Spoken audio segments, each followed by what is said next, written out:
Hey there, it's another Joy Holiday Channel history video. This time, we're talking about a holiday with no traditional decorations or mascots. Really, in a way, it's just an ordinary day, but is a day that comes with extraordinary meaning. It may be hard to imagine now, especially if you're one of the lucky ones who likes your job, but there was a time when there was no such thing as a day off unless you were physically unable to work. Beyond that, working hours used to mean all the hours with enough sunlight to work by. At the height of what we called the Industrial Revolution in the late 1800s, the average person would have to work 12 hours, 7 days a week just to get by.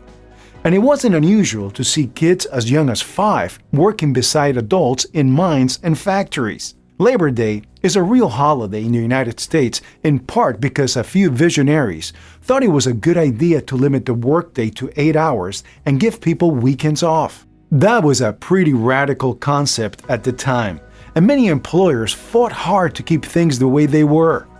Of course, there's a lot more to the Labor Day story than the 5-day workweek and 8-hour workday we enjoy in the United States. In fact, some countries have labor rules that are even more worker-friendly. As large groups of people began to move from agricultural jobs to manufacturing jobs, working conditions started to become a much bigger deal. Unlike many of the holidays we talk about on the Joy Holiday Channel, Labor Day grew out of a pretty dismal chapter in our history.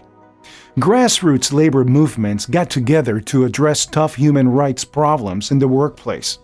Large numbers of people were suffering death, injuries, or serious health risks on the job and had little or no access to clean air, water, or sanitation. This is the origin of many of the improvements we've seen in pay and working conditions over the years. The Central Labor Union in New York sponsored the first recorded Labor Day holiday on Tuesday, September 5, 1882. In 1884, they adopted the first Monday in September as a recurring workers' holiday and encouraged groups in other cities to follow their example. The idea caught on across the country, and by 1894, Labor Day became an official federal holiday. Even though it had serious beginnings, Labor Day definitely has a fun side. For many Americans, it's the symbolic end of summer and the start of the school year and fall sports. We celebrate with parades, picnics, parties, and often a final vacation before people start gearing up for the holidays and end-of-the-year work push.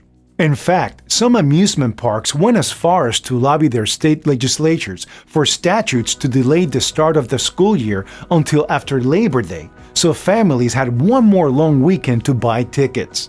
Because Labor Day honors the creativity and persistence of individual workers, it can serve as a great inspiration to help others and celebrate the best in ourselves. In addition to fun cookout and picnic traditions that come around every year, why not bring out the best in yourself and learn a new skill? You could also find a volunteer opportunity or help someone else learn a skill you've already mastered. Finally, the Labor Day weekend and the end of summer is the perfect time to revisit your personal vision and dreams. Do a reality check on your goals and take a pause to get clear on the reasons why things should be on or off your to-do list for the rest of the year. Those are the basics on Labor Day. We're all about joy, happiness, and holidays. To keep up with all the best holiday ideas and fun histories, hit the subscribe button here on YouTube and follow us on Twitter at JoyH Channel.